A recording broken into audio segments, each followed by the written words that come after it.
He was a little man, about 5'5", in his 60s, rather tubby, enjoyed his drinks and his smokes. An unlikely hero, perhaps, but in the dark days of the 20th century, he helped save Britain. And he was one of the biggest mass murderers in history. Stalin was his party name.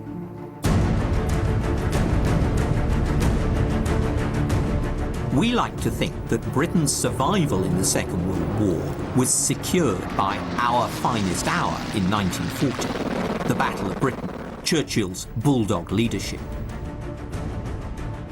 But more critical was what happened on the other side of Europe in 1941. The horrific life-or-death struggle between Nazi Germany and the Soviet Union. And crucial to the outcome would be the leadership of Stalin. Stalin meant man of steel. But the reality of his war in 1941 didn't live up to that name, as he lurched from crisis to crisis, coming close to a nervous breakdown.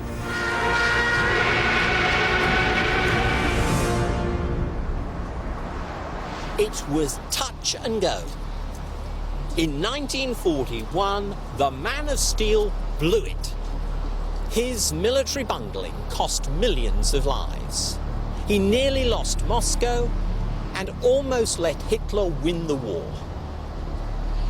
I want to explore how, despite his spectacular mistakes, Stalin clung on to power and led an extraordinary fight back against Hitler's military machine. This is the Second World War from the less familiar Russian perspective. A story of dramatic twists and turns that helps us to understand why Nazi Germany was eventually defeated and why a Stalinist Iron Curtain came down across half of Europe.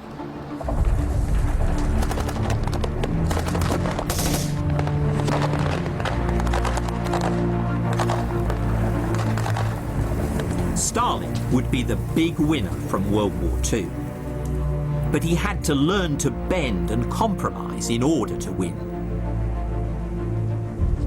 He would even enter into perhaps the most bizarre shotgun marriage in diplomatic history, sealed with an arch-capitalist during a drunken evening at the Kremlin.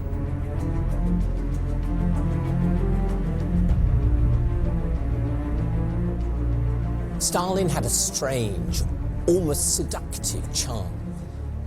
Winston Churchill, an unremitting enemy of communism, responded with respect, at times even affection, towards the man he himself nicknamed Uncle Joe. This is the enduring mystery of Stalin, the friendly uncle and the man of steel, a titan of the Second World War and a monster of the 20th century who got away with it.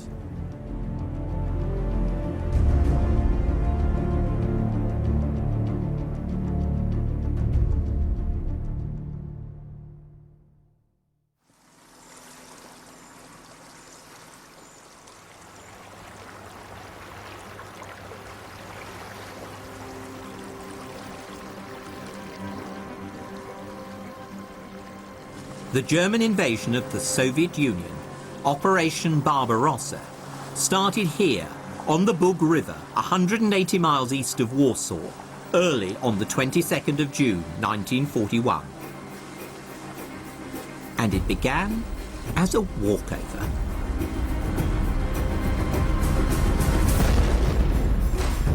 Along a front 1,000 miles long, more than 3 million German troops in 3 vast army groups surged across the border and deep into Soviet territory.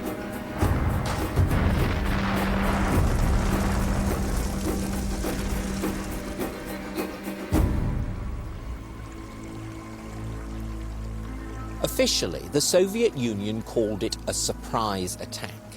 But more than that, it was a paralyzed defense. Paralyzed from the very top by the man of steel. For hours, Stalin wouldn't even allow his commanders to fire back. It must surely go down as one of the most spectacular military blunders in history.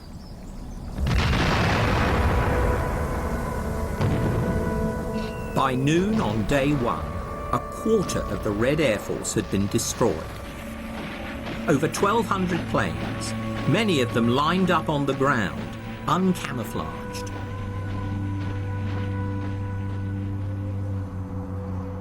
In Moscow, Stalin was beside himself with incredulous rage, lashing out at everyone around him. This is a monstrous crime! Those responsible must lose their heads! But this was a disaster born in his paranoid mind and in the brutal, terrorized regime that he had created. 1941 was a damning verdict, almost fatal, on 20 years of Soviet history.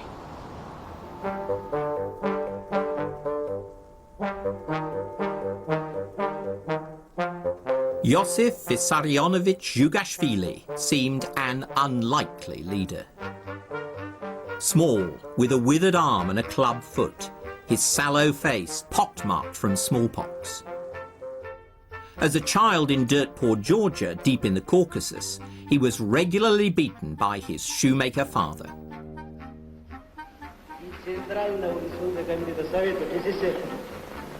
Nor did Stalin sound like a leader. With his flat, monotonous delivery, he was hardly a great orator, and he never lost his thick Georgian accent. This was an outsider's voice, and faintly ridiculous. One British wartime interpreter likened it to Wigan Pier, Lancashire, almost as if George Formby had been made dictator.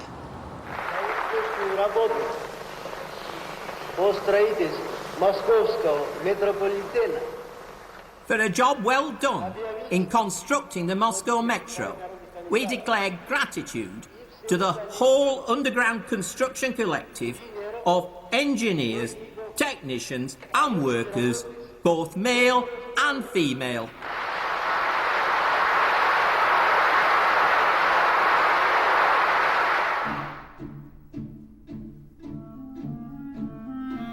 Stalin wasn't an intellectual like Lenin and the Bolshevik elite. His doting mother wanted him to become a priest, but young Stalin was expelled from seminary. He found his true calling as a revolutionary bandit in the dying years of Tsarist rule. His specialty was bank robberies. In one heist in Tbilisi, he and his gang seized 250,000 rubles and left around 40 guards and bystanders dead. But Stalin was a crook with a cause. The proceeds of this and other raids helped fund the Bolsheviks in their bid for power.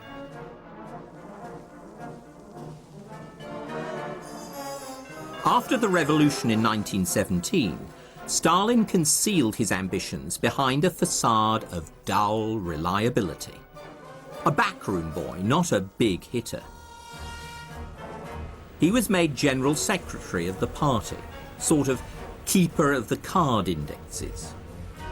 Neither he nor his administrative job appeared to pose a threat to rivals. But slowly, carefully, Stalin began accumulating power. Stalin made a career out of being underestimated. Behind the unimpressive exterior, this was a man with a sharp mind, a formidable memory, and a capacity to get to the heart of any problem. Unlike other dictators, Stalin wasn't a great talker, but he was a good listener, skilled at reading the tone and the thrust of a conversation while disguising what he himself really thought. At meetings, he would say little, waiting for his moment while doodling obsessively.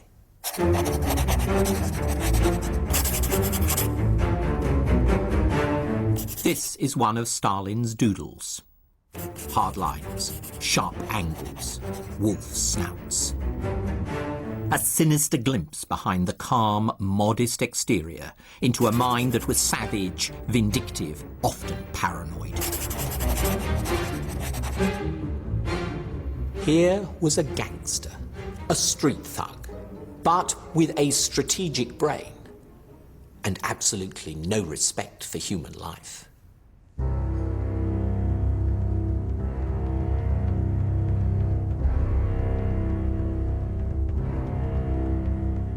In the power struggle after Lenin's death in 1924, Stalin employed his gangster logic to get rid of his rivals. He cleverly shifted his political allegiances, allying with the right to eliminate the left, Trotsky, Zinoviev, and then tacking leftward to kill off the right, Rykov, Bukharin. And in the 1930s, Stalin stitched up the loyalists and close officials who'd helped him rise, subjecting thousands to macabre show trials, torture, and death. Stalin had learnt that a well-timed beating or bullet could get him what he wanted.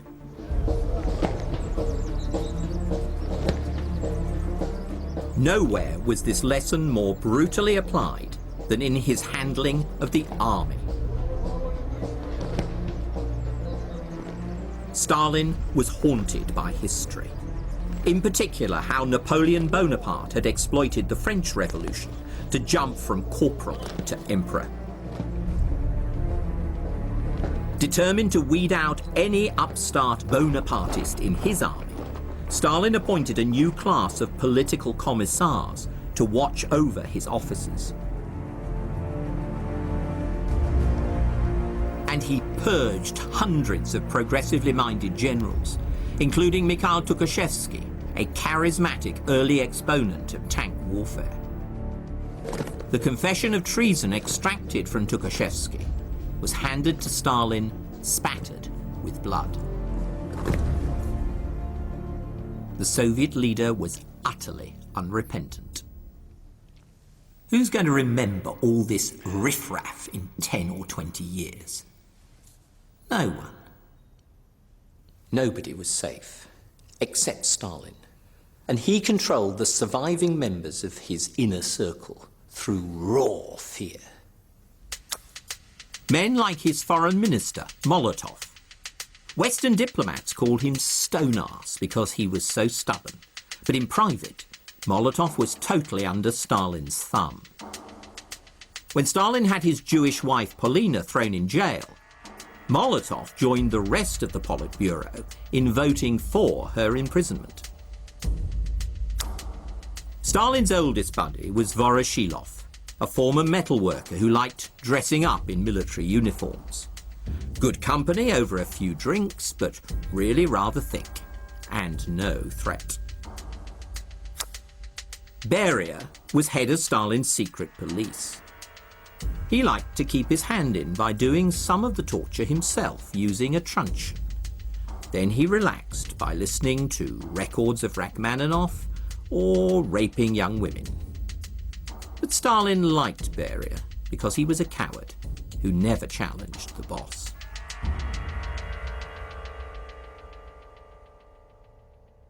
Stalin had created an apparently unassailable position at the pinnacle of an autocratic state. But of course, that system had a fundamental weakness. It depended on one man, on his strengths, but also on his whims and neuroses. A serious misjudgment by Stalin could plunge his servile regime into chaos. And that's what happened with a vengeance when war came in June 1941.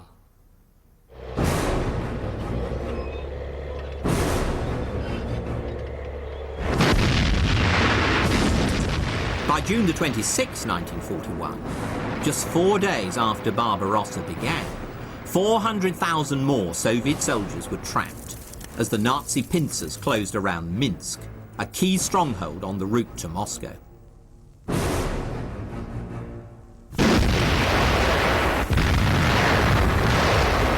Barbarossa had hardly come out of the blue.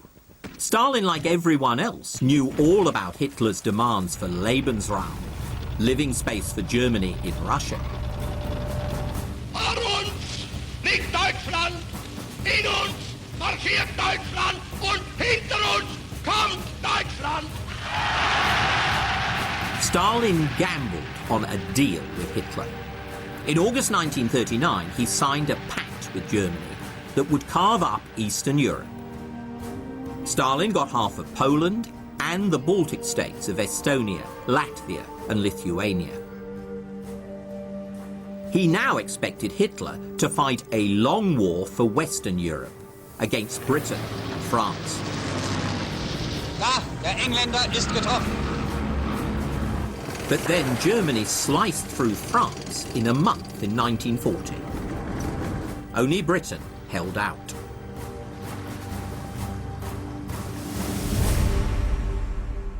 Stalin's gamble had backfired disastrously.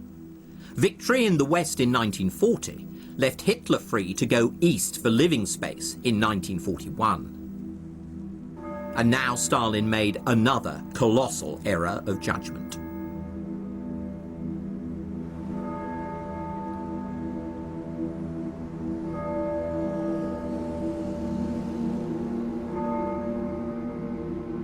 In the spring of 1941, Hitler began massing his troops in Poland. It was no secret. The Kremlin accumulated a bulging intelligence dossier, including clear warnings from German deserters and the British.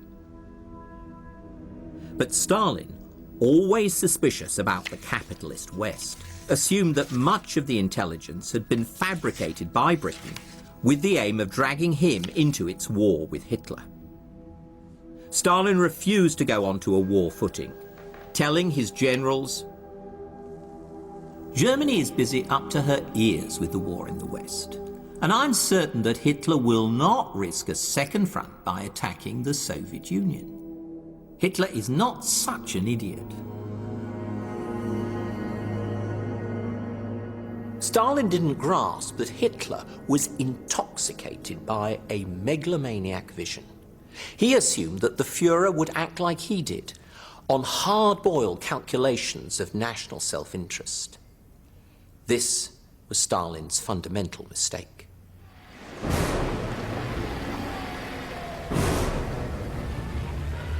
On June the 29th, reports reached Moscow that the city of Minsk had fallen. It was only a week since the German invasion had begun.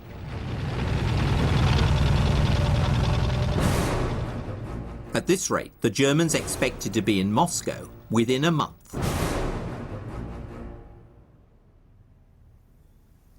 Suddenly, Stalin seemed to grasp the enormity of the disaster. He raged at his generals, reducing even Zhukov, his chief of staff, to tears.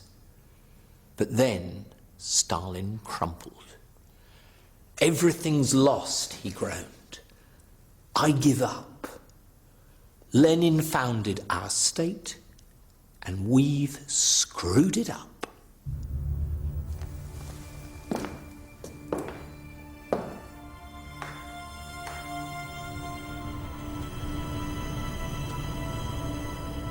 Stalin was driven to his dacha on the outskirts of Moscow.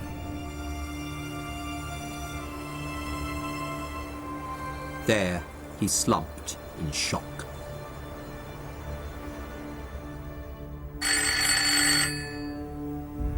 Next day, he didn't come into the Kremlin or respond to phone calls. In the dictator's absence, no one dared to take any decisions or sign any documents. Suddenly, there was a chilling vacuum at the heart of power. Was this a sinister game? The great actor testing the loyalty of his underlings, like the man he called his teacher, Ivan the Terrible, waiting, watchful, ready to pounce on anyone who tried to seize power. That's certainly possible. But I think Stalin had really come close to a nervous breakdown. Because what he faced was not just military defeat, but the collapse of everything he'd worked for within Russia.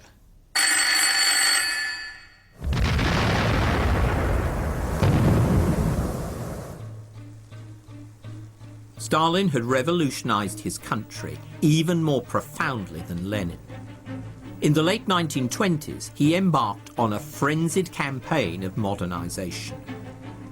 The old Russia, dominated by a peasant mentality, rooted in the Orthodox religion, would be swept away to be replaced by 5-year plans, collective farms, mass production, above all, gigantic steelworks.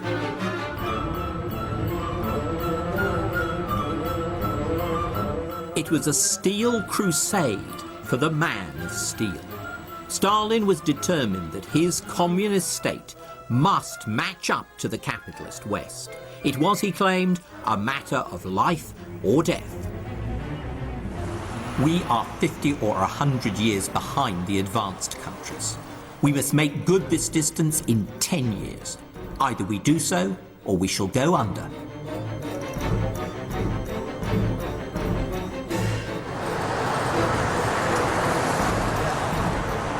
Stalin's Russia did catch up.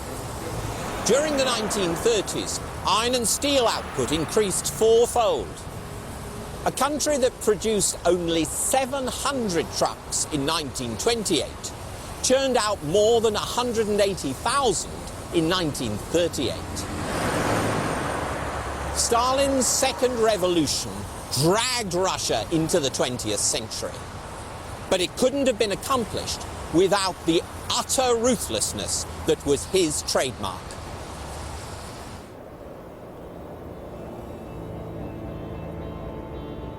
Just as he'd eliminated opponents within his inner circle, Stalin simply swept away any of the wider Russian population who resisted industrialization. Many were packed off to prison camps in the Arctic wastes of Siberia.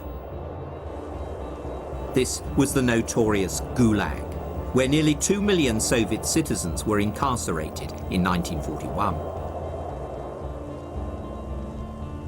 The forced collectivization of agriculture was even more brutal. Peasants often fought back against state seizure of their land and livestock. As a last act of defiance, many killed their own animals. Half the Soviet Union's cattle were slaughtered. In the famine that followed, an estimated 5 million people died.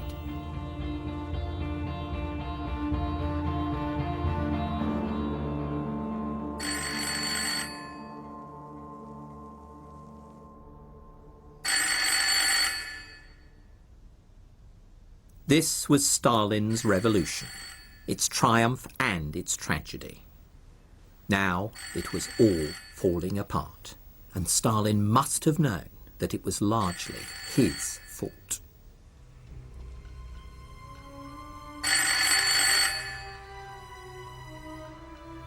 On June the 30th, 1941, with German panzers rolling towards Moscow, the Politburo drove out to Stalin's dacha. They found him sitting in an armchair. Stalin looked up, haggard and nervous. "Why have you come?" he asked, apparently suspecting a coup. But the men in suits were on a very different mission. They wanted Stalin to return, to take charge of a new state defense committee, a sort of war cabinet. The relief on Stalin's face was transparent. "But," he asked, "can I lead the country to victory? There may be more deserving candidates." His old crony Voroshilov spoke up. "There is none more worthy." Nodding, Stalin accepted his new role. Even at the moment when Stalin had screwed it all up, his yes-men hadn't the guts to depose him. Or more exactly, and more chilling, after a decade in which they'd been both the agents and the victims of Stalinist terror, they couldn't imagine Russia without him.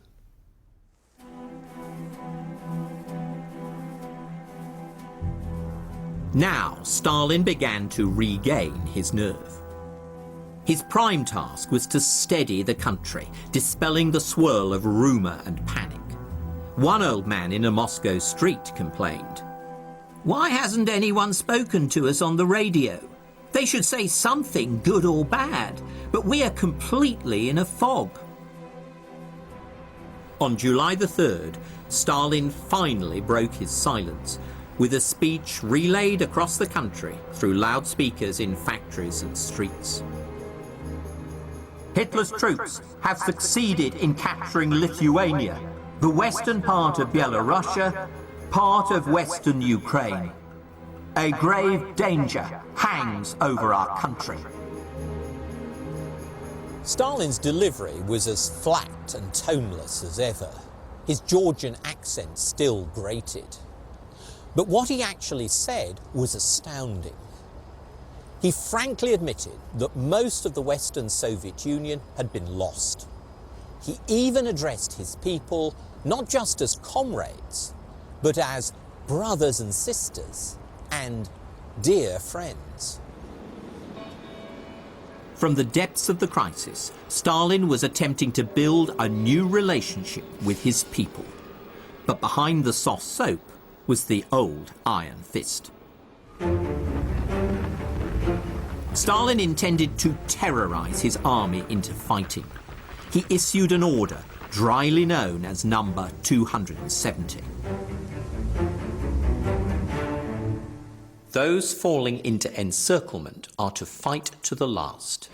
Those who prefer to surrender are to be destroyed by any available means, while their families are to be deprived of all state allowances and assistance.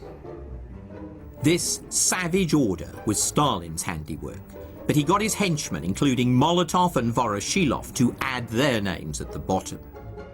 When Stalin's son Yakov was captured, Order 270 was applied to his family. His wife, Yulia, Stalin's daughter-in-law, spent 2 years under arrest. Yakov was later shot at a POW camp near Lubeck, whether in an attempt to escape or as a deliberate act of suicide has never been clear.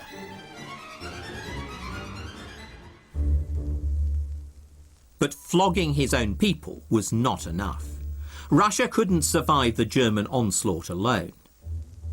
The only other power still fighting Germany was one that had tried to crush the Russian Revolution. Now, in an extraordinary U-turn, Stalin reached out to the old capitalist enemy.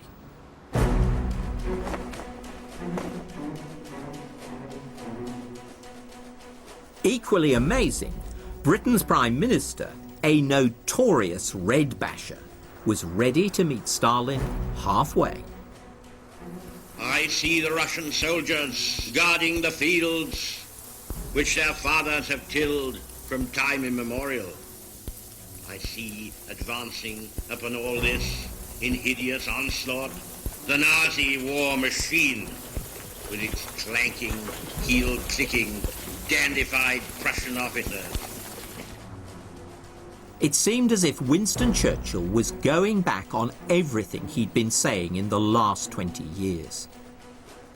After the Russian Revolution, he even wanted British troops to help stamp out what he called the foul baboonery of Bolshevism. By 1941, Churchill's view was changing. In part, he recognized that Stalin's Russia was very different from Lenin's anarchic state. But it was also a matter of political expediency now, because the Soviet Union was his enemy's enemy. The day Barbarossa began, Churchill told an aide, "If Hitler invaded hell, I would at least make a favourable reference to the devil in the House of Commons."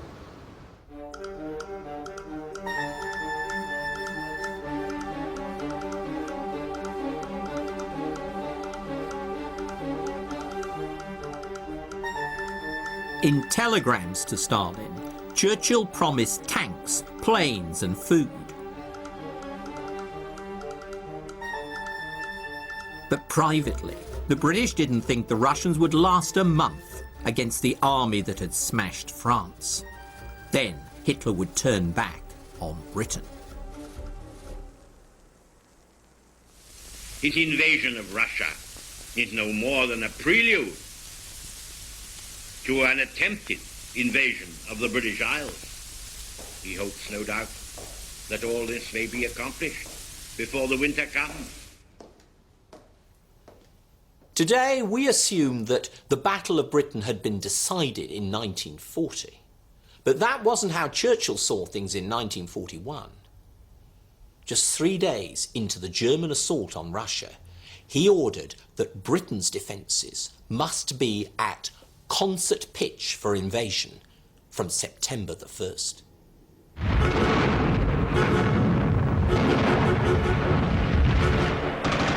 In September 1941, it did indeed look as if Russia's big cities were doomed. In the north, German troops laid siege to Leningrad, the old Tsarist city of St. Petersburg. Hitler ordered it to be destroyed street by street and then razed to the ground. Down south, German panzers encircled Kiev, capital of the Ukraine. Out of his depth, Stalin could only bluster and bully. Hearing that Nikita Khrushchev, the local party boss, was ready to surrender, Stalin telephoned him in a rage. "You should be ashamed of yourself. Do whatever it takes. If not, we'll make short work of you."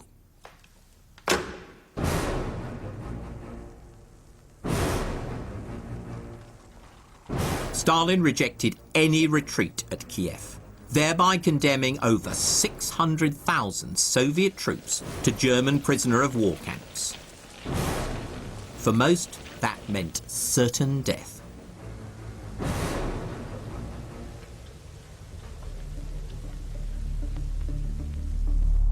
After yet another disaster, Stalin was in a state of panic.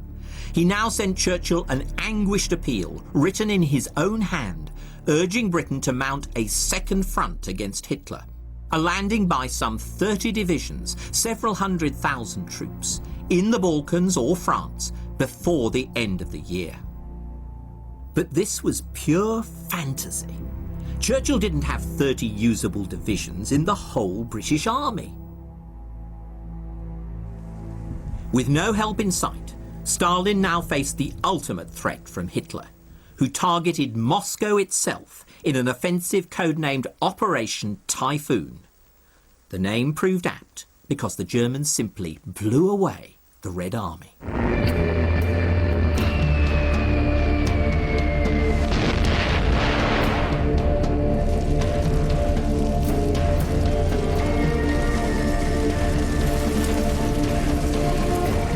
By October the 5th, German tanks were only 80 miles from Moscow.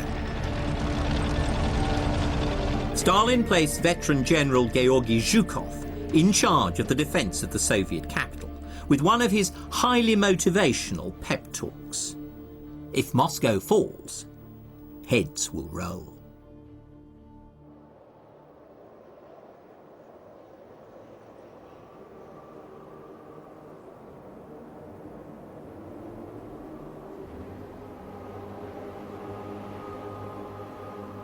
The Germans were now approaching one of the sacred sites of Russian history, renowned in literature, music and folk memory. Stalin ordered a last stand here, on what he called the Mozhaisk Line. The Mozhaisk Line was largely a figment of Stalin's imagination, but it was rooted in Russian history, because it ran across the old battlefield of Borodino. Borodino was the epic battle between Napoleon's France and Tsarist Russia. It was evoked in sound by Tchaikovsky's 1812 overture and immortalised in words by Tolstoy in War and Peace, his classic novel, which was being serialised on Radio Moscow. Now, Russian troops slugged it out with the Germans around the very earthworks where their ancestors had fought Napoleon's Grand Army.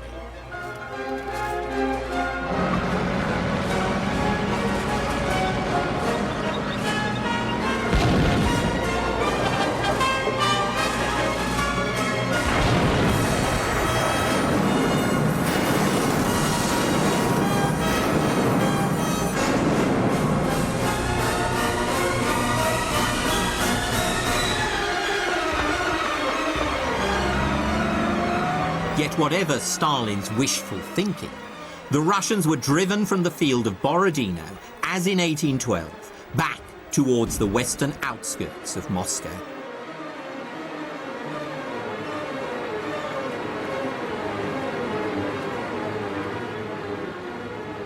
This was a critical moment. The fate of Moscow, the very outcome of the Second World War, hung in the balance.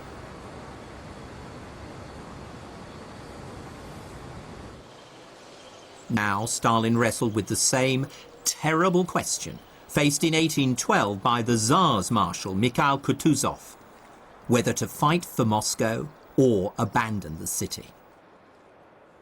Here, in 1812, Kutuzov decided to fall back and sacrifice Moscow in order to preserve his army and ultimately save Russia. Now, in 1941, Beria took a similar line, arguing, Moscow is not the Soviet Union. Defending Moscow is useless. Zhukov, on the other hand, was sure that Moscow could be held. Stalin, torn between these conflicting views, pored over a new biography of Kutuzov, underlining the sentence, up to the last moment, no one knew what Kutuzov intended to do.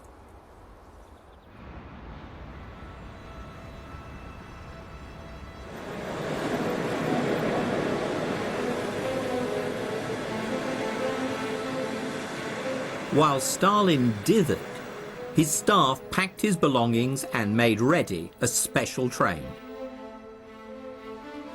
Then, on the morning of October the 15th, Stalin authorized the government to prepare an evacuation to Kuibyshev, 500 miles east of Moscow.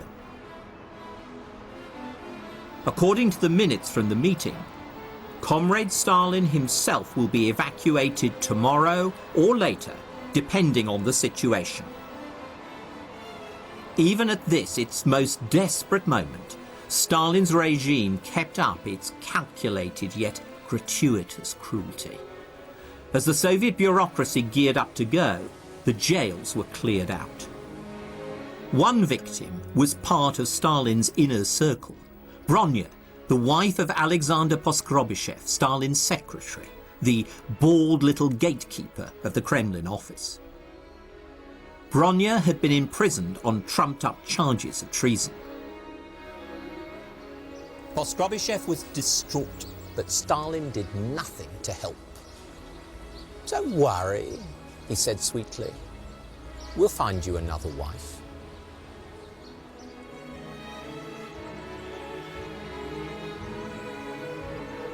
During the evacuation of Moscow, Bronya was executed.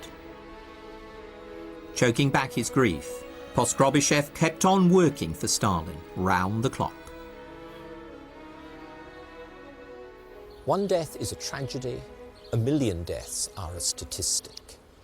That cliché is often attributed to Stalin. Whether or not he actually said it, that's certainly the way he did things, inflicting cruelty on a mass scale, but also at a personal level on close associates. Poskrovyshev, Zhukov, Khrushchev, even his own family. This was a man who, I think, derived real sadistic pleasure from playing with people's minds.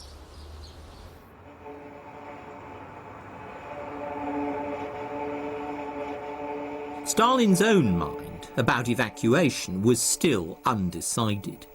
On October the 16th, 1941, the people of Moscow woke to what seemed like a ghost town. No buses, trams, or even policemen.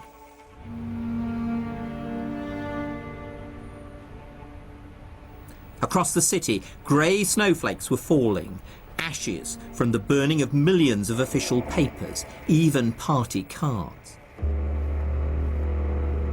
It seemed that Hitler would soon achieve his dream of consigning Bolshevism to the rubbish heap of history. Then suddenly the city became infected with panic as news of the evacuation spread. Abandoned shops were looted. Cars and trucks clogged the roads going east. The game seemed to be up. One man noted in his diary, "Today Moscow is like an ant heap. People loaded down with goods going in all different directions. The metro's closed. People are saying it's to be blown up or flooded and that the Germans will arrive tonight."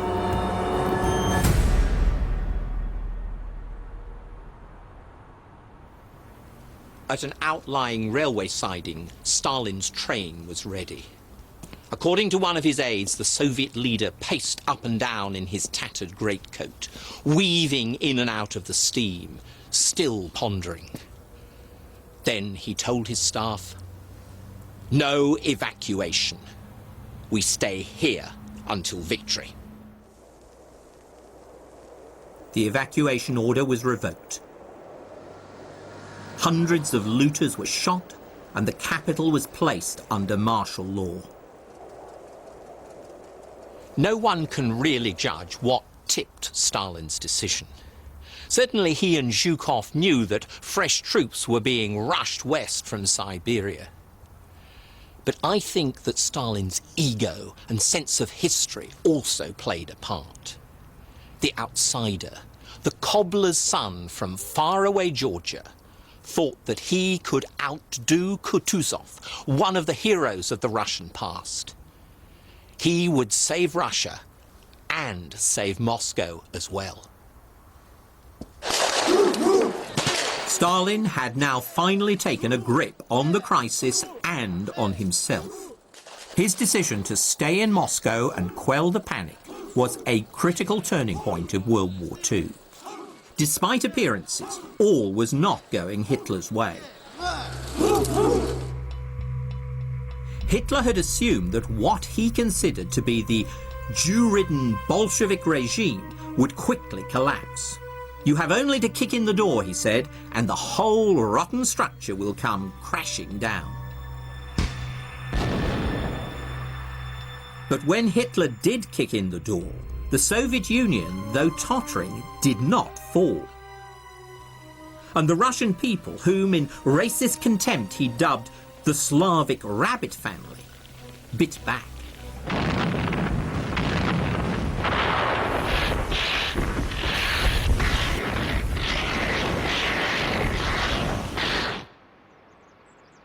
Hitler and his generals underestimated the resilience of Stalin and his state.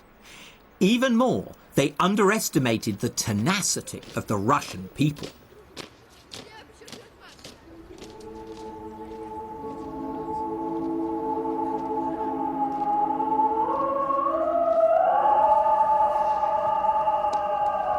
An early demonstration of Russian bravery had been the defense of Brest in the very first week of Barbarossa. The citadel here is still commemorated, even by the youth of the 21st century, as a hero fortress of the Soviet Union.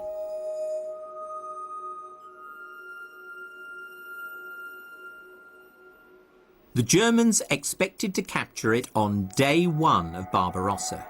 In fact, a few hundred Russians held out for 8 days against a whole German infantry division with 10,000 combat troops.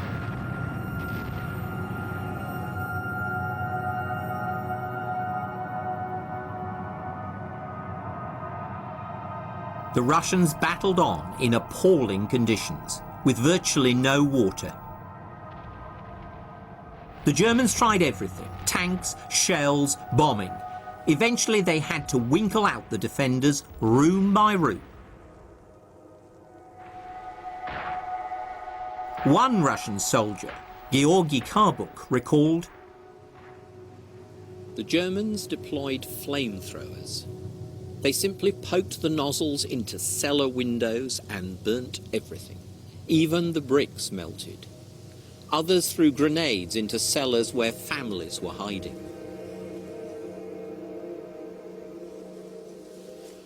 Ultimately, the German 45th Infantry Division did conquer the fortress here at Brest, but it lost nearly 500 men in a week, more than it had lost in a whole month in France in 1940.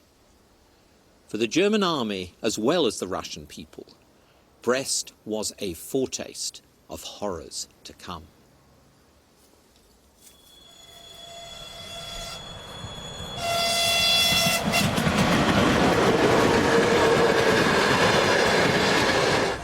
The will to resist the invaders was just as strong behind the front line. Much of Soviet industry lay west of Moscow, easy pickings for Hitler. So the Russians dismantled some 1,500 factories, put them on trains together with workers and families, and then rebuilt them east of the Ural Mountains.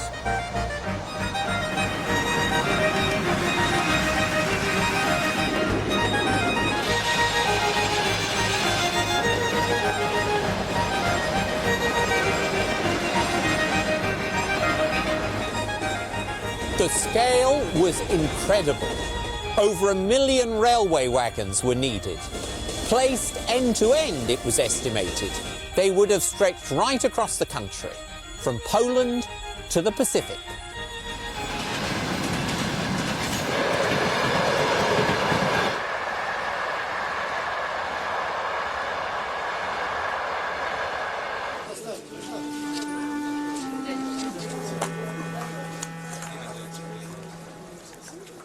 What made ordinary Russians, soldiers and civilians, struggle so tenaciously? Here's one story which I think captures the spirit of Russian resistance in 1941. Fleeing the German onslaught on the road to Moscow, the war correspondent Vasily Grossman was given shelter by an old peasant woman.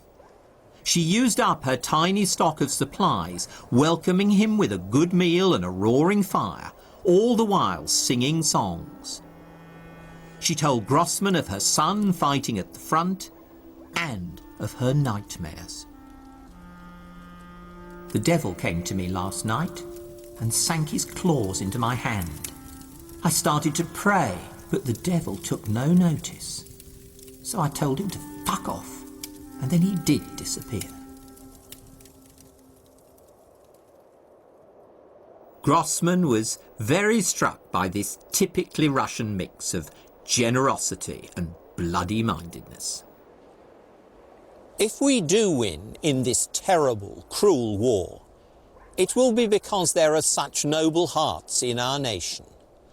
They illuminate all our people with a miraculous light. For this old woman, and for millions of Russians, their defiance was rooted in a deeper sense of homeland, of Russia's history and faith that stretched back long before Lenin and Stalin.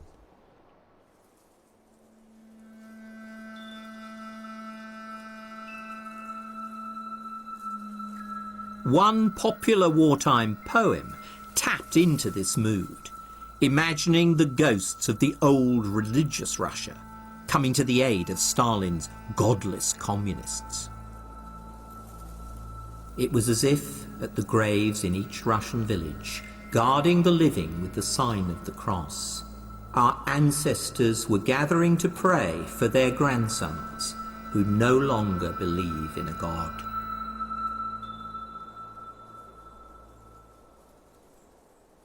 With customary opportunism, Stalin responded to this resurgent sense of history. And Russians in turn responded to Stalin, or more precisely to the heroic image of Stalin projected by the regime. the man of steel, the modern Tsar, became a symbol for the Russian people of their determination to resist the new invaders. За полный разгром немецких захватчиков. Смерть немецким оккупантам. Stalin accelerated his transformation into nationalist leader. His speech for the Revolution Day parade in November invoked Lenin, but also the Russian heroes who'd repulsed earlier invaders, including the Tsarist general Kutuzov. Оккупантам. Да здравствует наша славная Родина, ее свобода. The troops paraded through Red Square and marched straight on to the front.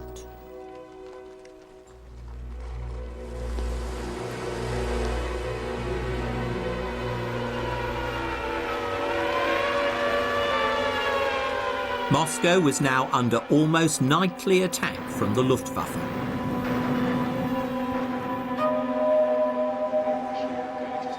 The Kremlin's air raid shelters had not yet been completed, so for a few days Stalin shared the ordeal of ordinary Muscovites, dossing down in his greatcoat alongside them in one of the metro stations.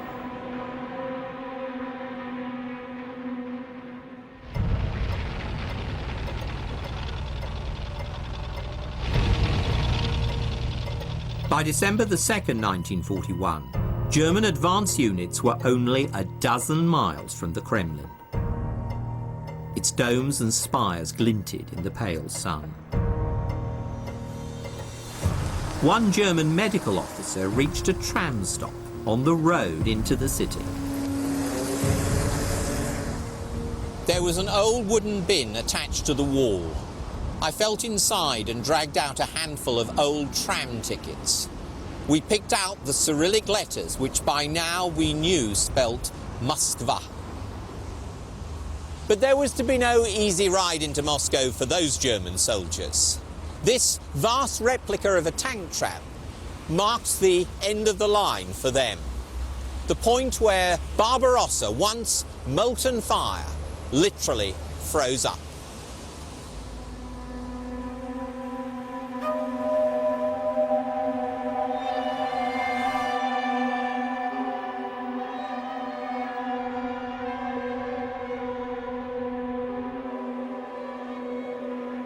Temperatures were now 30 below.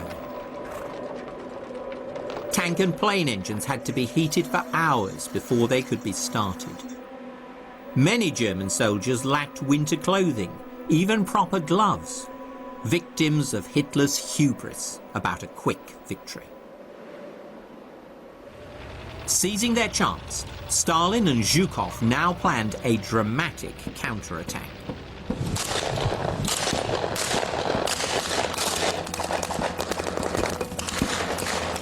Before dawn on December the 5th, Soviet troops ploughed into the frozen Nazi pincers around Moscow.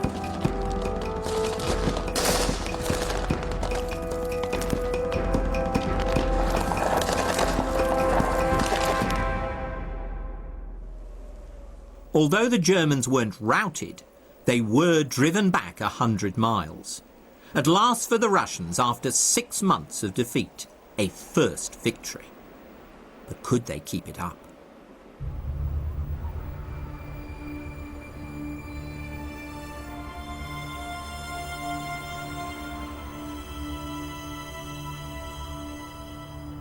Zhukov knew the limits of his army. He wanted a targeted strike to save Moscow. But Stalin was now on a roll. Though no general, he'd apparently done what Kutuzov could not do: save Russia without sacrificing Moscow. And like Hitler when he launched Barbarossa, Stalin now believed his enemy to be ripe for destruction. Pacing around his study in the Kremlin, Stalin told his generals, "The Germans are taken aback by their defeat near Moscow. Now is just the time to mount a general offensive." Zhukov protested that he hadn't the resources to advance in this way all along the front. Stalin would have none of this. Our task is not to give the Germans a breathing space. We must drive them westward without a halt. This will ensure the complete defeat of the Nazi forces in 1942. According to Zhukov, nobody else spoke up. The dictator had browbeaten his generals. The all-out New Year offensive went ahead, and Stalin, with customary vindictiveness, crossed Zhukov's name off the list of those to be honoured for saving Moscow.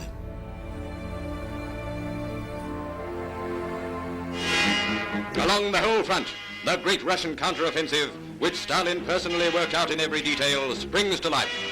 British newsreels recorded Stalin's great offensive. The heroic Russians seemed to be the only ones effectively fighting the Germans.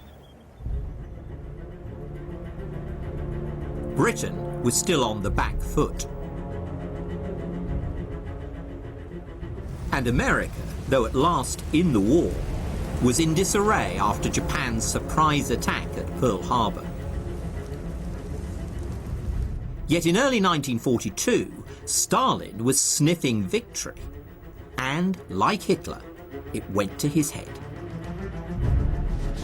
Having lost Eastern Europe in 1941, he was now determined to get it back. He told Britain and America that Russia's rewards for victory should include Eastern Poland and the Baltic states, the very territories signed over to him in 1939 as part of his pact with Hitler. Now he wanted his allies to endorse the same dirty deal. This obsessive haggling for territorial gain may seem bizarrely premature to us now, but I think it makes sense if we remember that Stalin, still on a high from the success of the winter counteroffensives, thought the war might be over within a few months. So he was trying to strengthen his hand for an upcoming peace conference. Russian friendship was vital for Britain, but handing over Poland and the Baltic states to the Soviets, just as Hitler had done, seemed utterly immoral. After anguished debate, the British government dug in. So Stalin applied direct pressure. He sent Molotov, his tough guy foreign minister, to Britain to press Russia's case for territory. Early one morning in May, a powerful four-engine Soviet bomber came in to land at a northern aerodrome.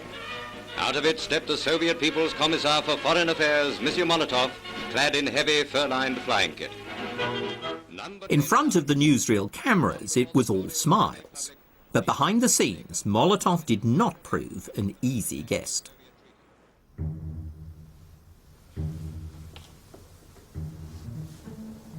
Conscious perhaps that 20 years earlier his host Churchill had tried to strangle Bolshevism in its cradle, Molotov and his aides slept with revolvers under their pillows.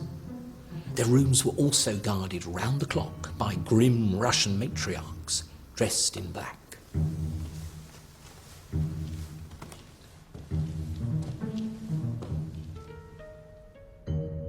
Molotov was notorious for his hard-nosed negotiating style, but he couldn't get his way on carving up Eastern Europe. Churchill would only offer a general treaty of alliance and no promises about territory. Molotov cabled the British offer to Stalin contemptuously. We consider this treaty unacceptable, as it is an empty declaration which the Soviet Union does not need. Molotov assumed that Stalin would agree, but back in the Kremlin the mood was changing as bad news filtered in from the front.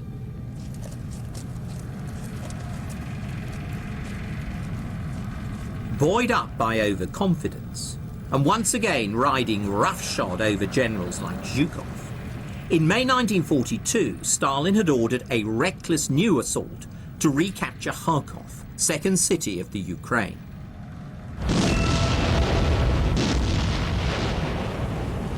After a week of fighting, Khrushchev phoned to report that the Soviet forces at Kharkov had driven themselves into a trap and were being encircled by the Germans.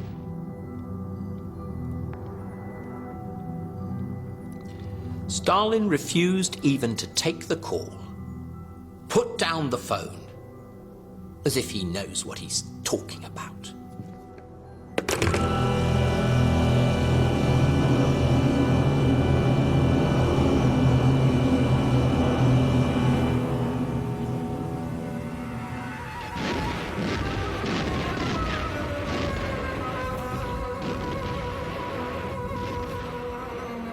It was like June 1941 all over again.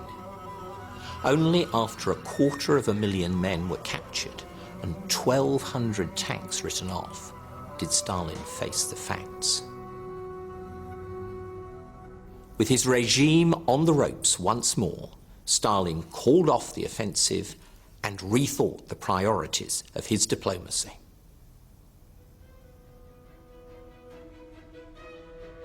Stalin dropped his demands for territory. What mattered now was getting the Allies to mount a second front, a British and American assault on mainland Europe to divert German forces from Russia. Stalin cabled Molotov in London. He told him to stop protesting, sign the treaty with Britain, and firm up the Allies' commitment to a second front. Molotov was flabbergasted, but the man whom the British regarded as the hardliner grovelled abjectly to his boss. I shall act in accordance with the directive.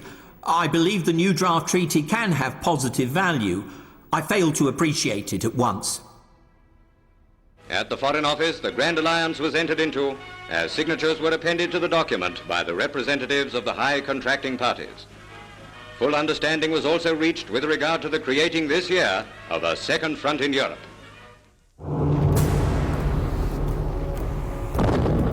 In mid-1942, Hitler resumed his offensive. The new campaign was directed southeast to seize Russia's oil in the Caucasus. But Stalin still assumed that Hitler's real goal was Moscow. Thanks to Stalin's misplaced deployments, the German advance was even swifter than in 1941. By the end of the summer, the swastika was flying over the highest point in the Caucasus. The Red Army had lost another 600,000 prisoners and thousands more tanks.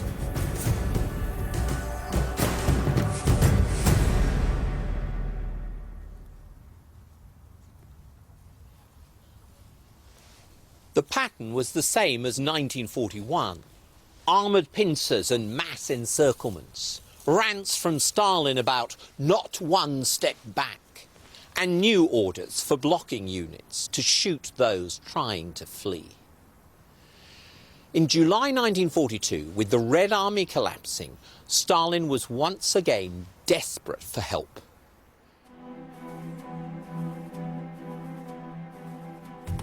Stalin now really needed Churchill to deliver on the promise of a second front in Europe in 1942. But nothing seemed to be happening. Stalin sensed that he was being betrayed by the old enemy. Personal and secret, Premier Stalin to Premier Churchill. In spite of the agreed communiqué concerning the urgent tasks of creating a second front in 1942, the British government postpones this matter until 1943. Relations between London and Moscow were reaching crisis point. As the German juggernaut rolled east, rumours swirled around about Soviet capitulation and peace talks.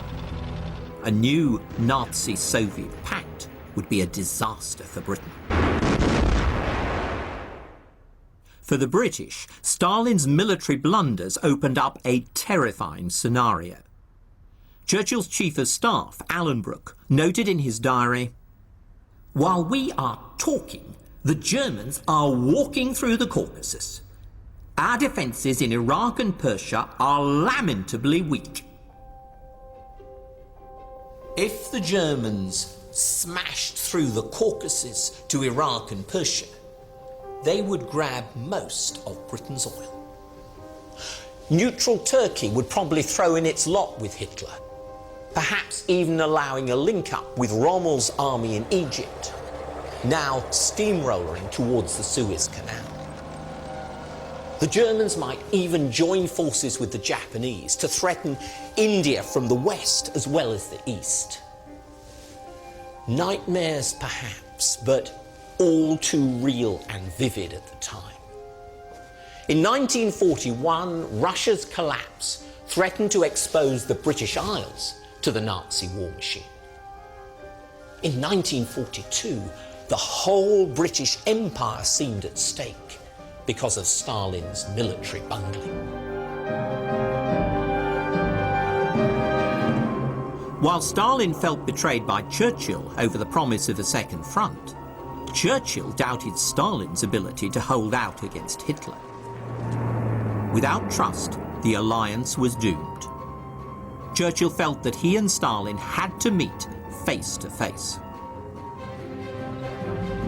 In the middle of August 1942, after a long flight dodging German fighters, Churchill arrived in Moscow. Churchill was excited to meet Stalin for the first time and keen to get the measure of the man. But he was also anxious. He was about to give Stalin an update on the Second Front that wouldn't be welcome. It was, he said, like carrying a large lump of ice to the North Pole.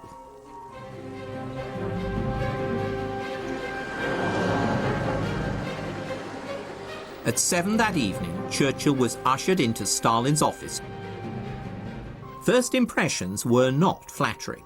At the door was a nervous dwarf, actually Poskrobyshev, or bald head, as one snooty British official called him. And Stalin himself didn't look particularly impressive, attired as usual in lilac tunic, baggy trousers and long boots. This was actually standard Communist Party dress, but to the British, he looked a bit of a yokel.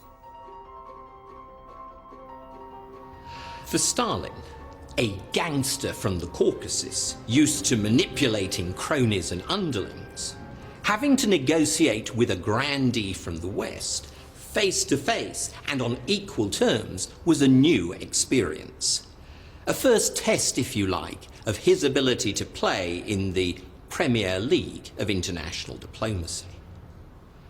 And I think that the records of his meetings with Churchill throw a revealing light on Stalin's effectiveness as a statesman, as he learnt to manage Russia's wartime alliances for his own ends. To start with, the meeting was heavy going. Stalin admitted that the news from the Caucasus was bad. Churchill spoke defensively about all the problems of mounting a second front in France that year. Stalin looked grim.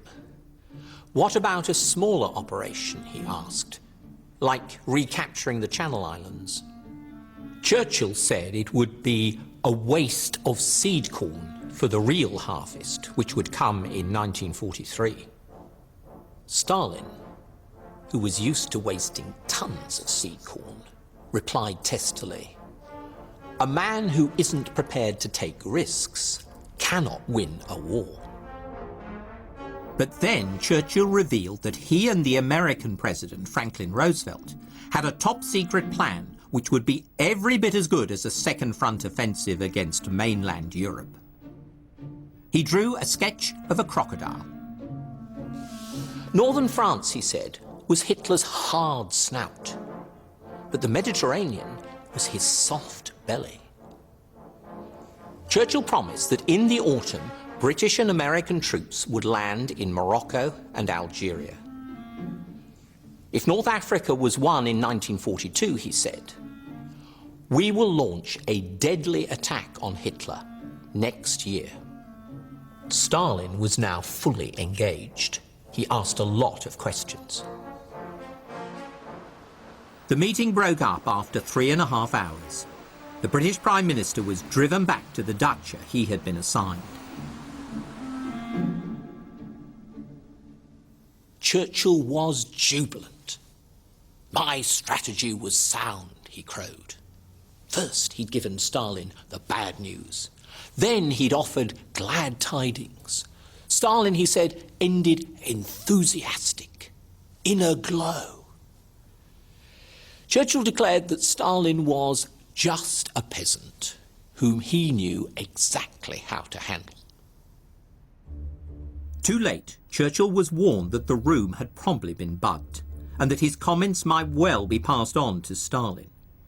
But Churchill wasn't cowed, stalking up to the likely location of a microphone and shouting, The Russians, I have been told, are not human beings at all. They are lower in the scale of nature than the orangutan. Now, let them take that down and translate it into Russian. It was a strange echo of Churchill's spluttering 20 years earlier about Bolshevik baboonery. Whether his bombast got back to Stalin, we don't know, but the next meeting between the two leaders was very different. Perhaps Stalin felt insulted by Churchill's taunts. Or maybe he'd seen through the so-called Second Front in the Mediterranean. The evidence isn't clear, but Stalin now played the hard man. Sitting back in his chair, eyes half closed, puffing at his pipe, he tore Churchill to shreds. He dismissed North Africa as an irrelevance. He accused Churchill of breaking a firm promise about the Second Front. He even mocked the British for cowardice. If the British army had been fighting the Germans as much as the Russian army, it wouldn't be so frightened of them. Churchill was livid. He shouted back, giving as good as he got. The second meeting ended in icy deadlock.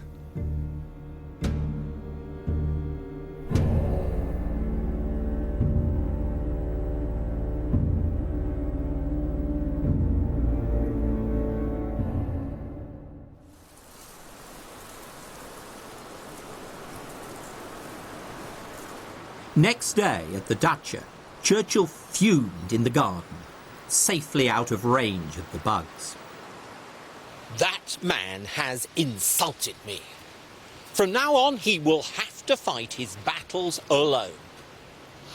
I represent a great country, and I am not submissive by nature.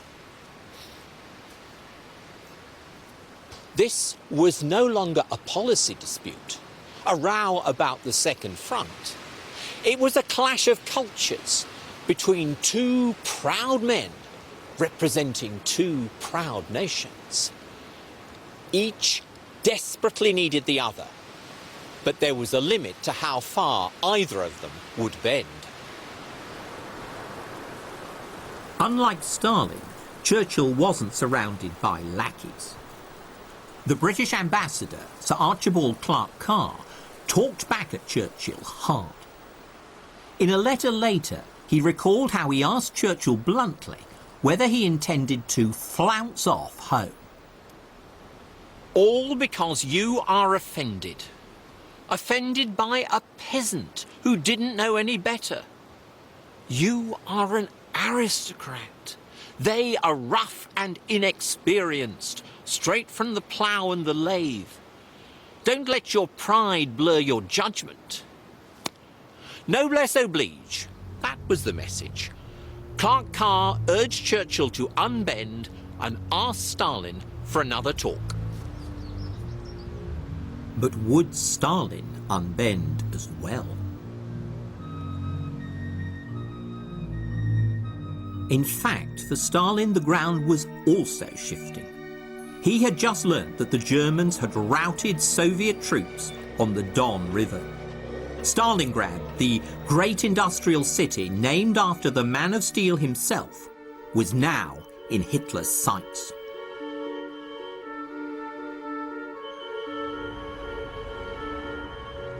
Round 3 between Stalin and Churchill began at 7 in the evening in Stalin's office.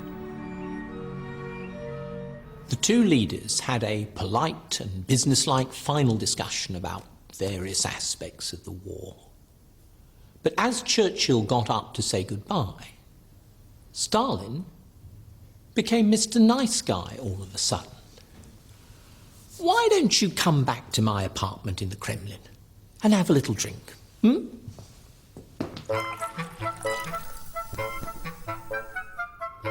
The little drink mushroomed into dinner with a dictator, a 6-hour feast washed down with endless bottles of choice wine. Stalin introduced Churchill to his daughter Svetlana and watched his reaction with a twinkle in his eye, as if to say, "You see, even we Bolsheviks have family life." The mood became progressively more unreal as conversation lurched from the present to the past. Churchill boasted about the military genius of his ancestor, the Duke of Marlborough. Stalin, with an impish smile, said he thought the Duke of Wellington was more talented because he crushed Napoleon, who presented the greatest danger in history. Then Stalin got on to the collective farms campaign and the criminal resistance of the peasants. It was, he said, a terrible struggle. 10 million people, all very bad and difficult, but necessary.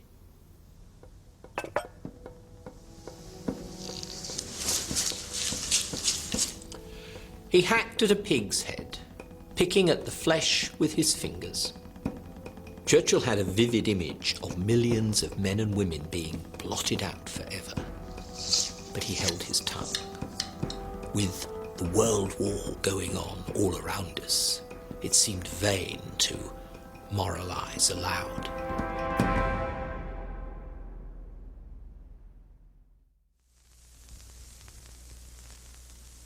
This final meeting cemented the alliance. Churchill left Moscow with a new confidence in Stalin. On the plane home next morning, nursing a massive hangover, he murmured, "I was taken into the family. We ended friends." Of Joseph Stalin, the Prime Minister has brought back an excellent impression of a great rugged war chief, blunt of speech, with a saving sense of humor. The two formed a friendship which promises well for the victory of the United Nations.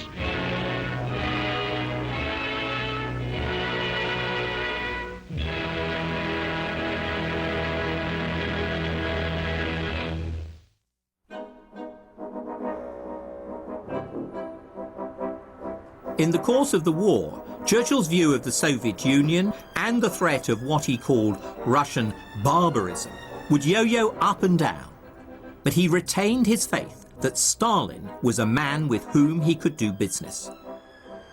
For his part, Stalin had played a shrewd game of hot and cold with Churchill, knocking him off balance. This was a routine Stalin ploy. But I believe there was something more behind his Mr. Nice Guy act when he invited Churchill back into his flat. Stalin, I think, made a deliberate decision to open up, to show a more human side. The bruiser had to become a charmer. He couldn't afford to let the meeting end on a sour note because Russia's military situation had gone critical.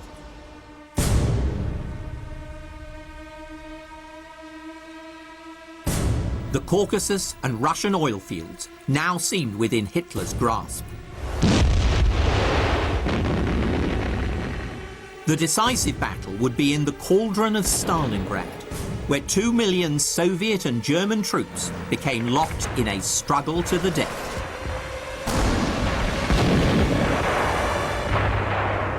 Churchill's much vaunted offensive in the Mediterranean, landing 100,000 troops on the beaches of North Africa, was a mere sideshow to this horrific climax of the war. Having failed to wipe Leningrad and Moscow off the map, Hitler was now determined to erase Stalingrad. His orders were stark: male population to be destroyed, female to be deported.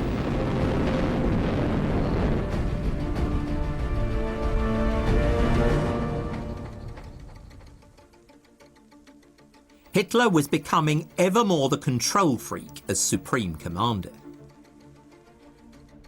But Stalin, the man of steel who'd bent towards Churchill, was also learning to be less rigid in dealing with his generals. Swallowing his old fear of Bonapartism in the army, Stalin dismantled the system of political commissars, the apparatchiks who could question officers' orders on party or ideological grounds. Now commanders were allowed to take decisions for military reasons alone. Party hacks like Voroshilov were demoted, while Stalin promoted Zhukov to deputy supreme commander. Zhukov knew the fate of Stalin's generals. At first he tried to refuse the promotion, claiming that their temperaments were incompatible. But Stalin was insistent. Let us subordinate our temperaments to the interests of the motherland. Zhukov wasn't just a one-man band. Around him he built a capable staff of intelligent and efficient planners. This was a decisive moment, a sign that Stalin had the essential flexibility to survive. In 1941, Stalin had appealed to nationalism, not communism, in order to galvanize his people for war. In 1942, he compromised again, scrapping the ideology of party control to give his top generals the freedom to fight. While Russian soldiers battled heroically in the ruins of Stalingrad, Zhukov and his staff formulated a bold plan to relieve the city. And Stalin let them do it, finally releasing the reserves he'd retained to protect Moscow and not pushing Zhukov this time into a premature assault.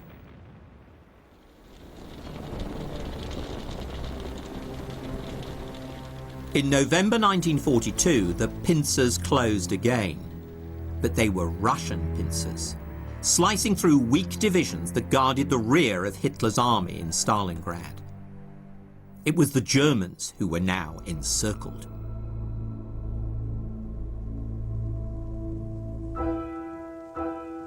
Their final surrender in January 1943 coincided with the 10th anniversary of Hitler's seizure of power. It was a devastating turn of fortune's wheel. War correspondent Vasily Grossman witnessed the Russian victory. Prisoners move on and on in crowds, their mess tins rattling, belted with pieces of rope or wire. Russian troops are marching. Their spirits are higher now. It would be great to get to Kiev. Another man. I'd like to get to Berlin. The Red Army was now on the march. So were the British and Americans by the end of 1942, routing the Germans in North Africa as a springboard for control of the Mediterranean. But it was the Eastern Front, the great battles for Moscow and Stalingrad, that turned World War II, beginning a fight back that would eventually entrench the Soviet Union as a new superpower throughout Eastern Europe. Not just Poland and the Baltic states, but Hungary, Czechoslovakia, and half of Germany itself.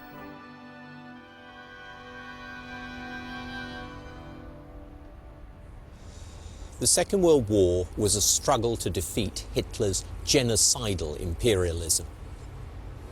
Yet the man who gained most from victory was a dictator as cruel and ruthless as his enemy.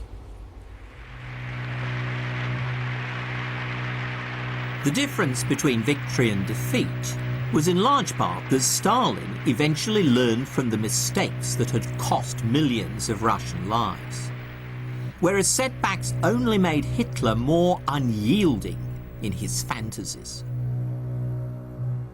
Ultimately, Stalin, for all his Bolshevik ideology, was a pragmatist with a keen eye for survival. Although he was an outsider, his command over the Russian people gained him an empire bought with their blood that surpassed anything won by the Tsars. So there was a ghastly moral compromise at the heart of the Allied victory. In 1945, the defeat of one evil helped entrench another evil across half of Europe and in Russia itself.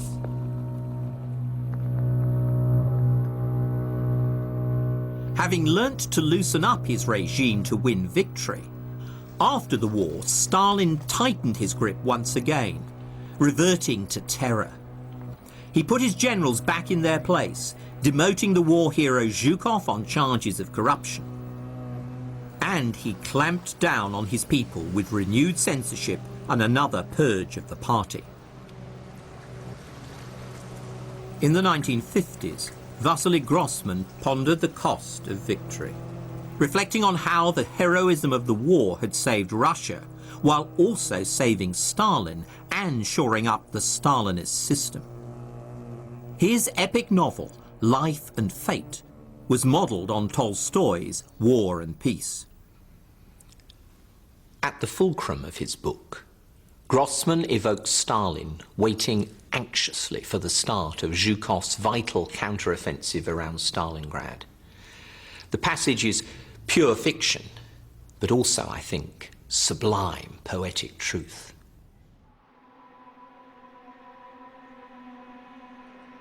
Grossman imagines the dictator recalling the shambles of 1941, his bumblings that nearly ruined Russia. In his mind's eye, behind Hitler's tanks, Stalin sees the millions of Russians he destroyed coming back to life. The prisoners of the Arctic gulag breaking up through the permafrost, emaciated peasants crawling out of the soil, all of them looking for him.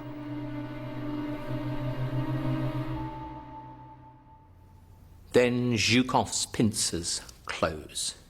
The Germans cannot escape. Stalingrad will be remembered as a triumph, not a disaster.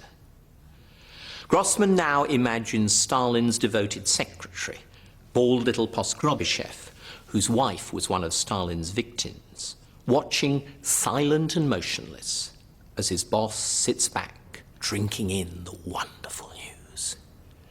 To the victor, the spoils. This was his hour of triumph. He'd not only defeated his current enemy, he had defeated his past. In the villages, the grass would grow thicker over the tombs of 1930. The snow and ice of the Arctic Circle would remain dumb and silent. He knew better than anybody that no one condemns a victor. Very slowly and gently, his eyes closed, he repeated the words of a song. "You're caught in the net, my pretty little bird. I won't let you go for anything in the world." Poskrobyshev looked at Stalin, at his grey, thinning hair, his pockmarked face, his closed eyes. Suddenly, he felt the ends of his fingers grow cold.